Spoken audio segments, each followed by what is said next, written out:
हर परब लाग सुना दुनिया में ये राजा जी एगो हुआ तू नमूना कि सबके मरद लेके आ जाए धाम धाम हो कि राह जोहत जोहत ये राजा हो गइल शाम हो।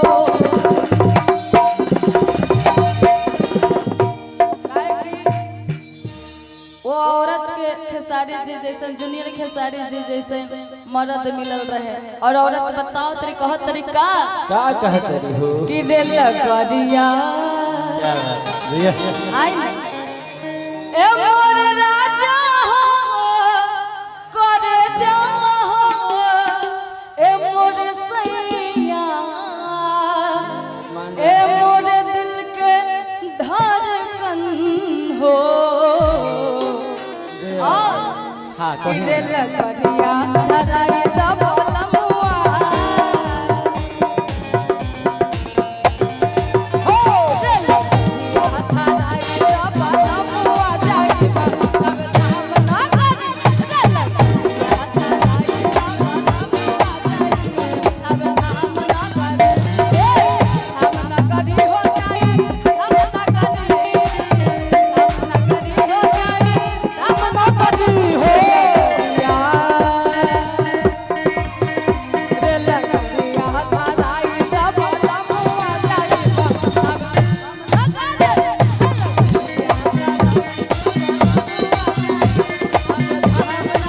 गदिया धराई दबलमुआ जाइब राजधाम ना करी रे गदिया धराई दबलमुआ जाइब राजधाम ना करी।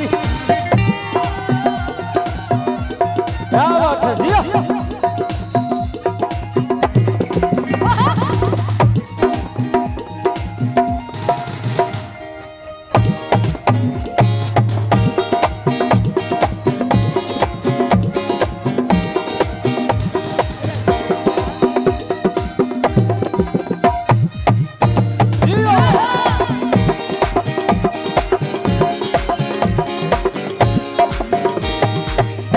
हमारे तरफ भोजपुरी में मुर्गी लगता है।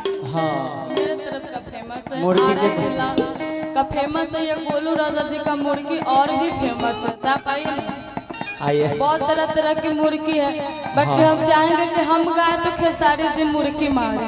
हाँ। आप ऐसे भी बहुत अच्छा डांस कर लेते हैं। ऐसा बात सब आप ही का कृपा है जो कुछ गा लेते हैं और पप्पू भैया का कृपा। औरत बड़ी सुंदर भाव में बताओ तेरी कह तरीका का कहता रही हो सुनी लखावे में लागल बमेला एक बार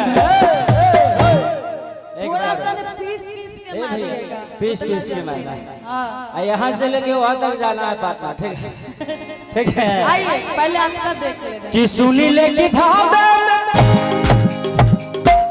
लागल बमेला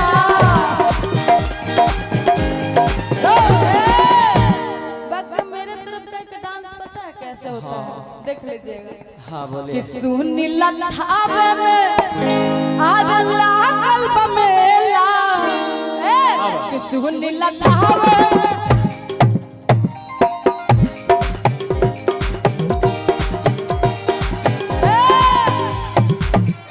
आप काहे कि इस सबसे बड़ा भिखारी ठाकुर के डांस हो जब वो नाचत रहले तो कमर ना हिलत रहे खाली धोती के कुर्ता हिला देत रहे। एक बार और कि सुनी लखावे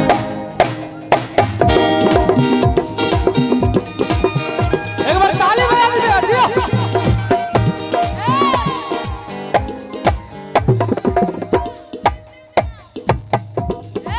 ये बहुत बड़ा हमनी तरफ के पॉइंट है बाकी यही में अब नाचे वाला कमर हिला देला। सही बात है। हाँ रउआ नाचत भी बहुत अच्छा नाचत है मुर्गियों मारत है 3-3 वाला बाकी हमने तरफ के अलग अलग मुर्गियों बाकी देख ली आप गोलू सुनी लल्लावे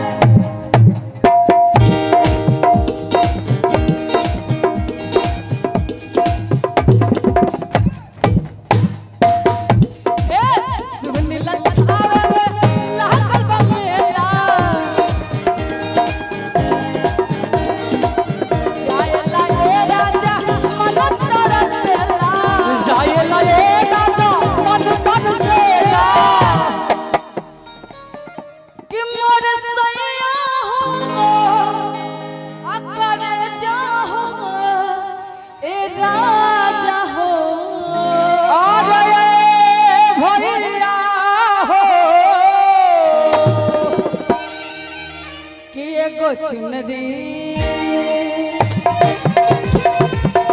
एको चुनरी ले आई रा बाला जाई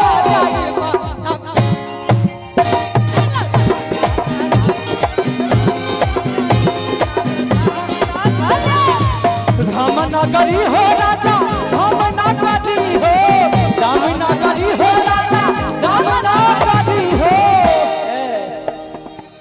एक टीका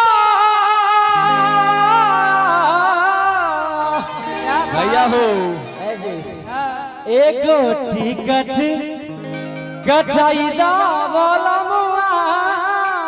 अच्छा राउर बल्लम जी हम है ना। ए सूरज जी आ देख ए भाई आ देखे टिकट कटाने के लिए यहाँ पर राशि आ गया है आपको बर्दाश्त नहीं हो रहा है ना। जन जागृति युवा संघ के अध्यक्ष हैं, उनके तरफ से देखिए 100 रुपया का प्यार आया है दोनों आदमी के लिए टिकट कटाने के लिए, है ना। हाँ तभी आप क्या कर रहे थे?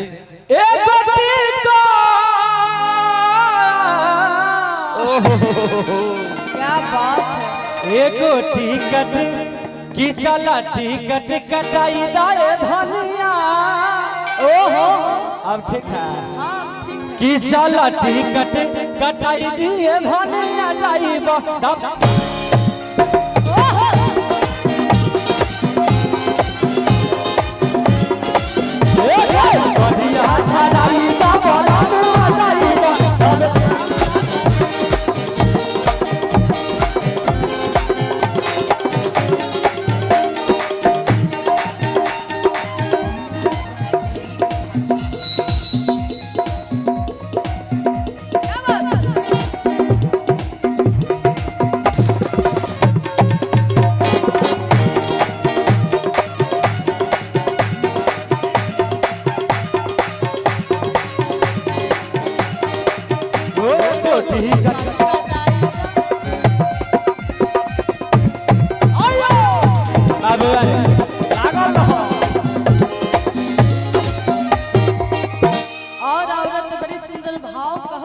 क्या कहत हो भाई थोड़ा थोड़ा। और औरत के भाव बड़ा अलग अलग होला, अलग अलग तरीका के का होला? बड़े सुंदर भाव में सूरज भैया हाँ। का होला कि सुगनिल थावे में आज लागल बे मेला कि जाता रे हमारा मौगी कि मन तरसेला। अच्छा अभी एक आ गई है सूरज भैया हाँ, पर अब अच्छा लग रहा है। बाकी हम लोग सोच रहे थे कि उस टाइम में मुर्गी थे सिंगल सिंगल मार रहे थे, अब थोड़ा दोनों आदमी मार रहे हैं। स्वीटी आ गया इसलिए सिटी भी बज रहा है। अच्छा हाँ इनके लिए एक बार सिटी बजा दीजिए ता। हम चाहेंगे जूनियर खेसारी जी इन लोग से मुर्गी मरवा लिया जाए। ना चल अच्छा ट्राई करके देख चल लेते हैं। अब हाँ? कि सुनील थावे में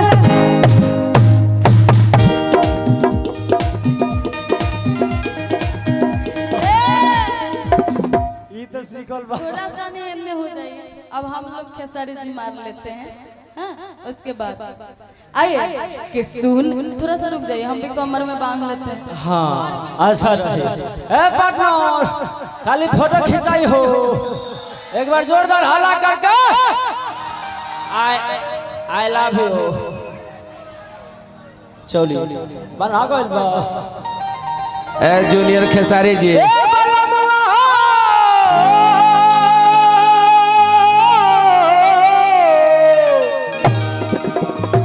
हाय तनी मौसा के हाल चाल पूछ ली हो।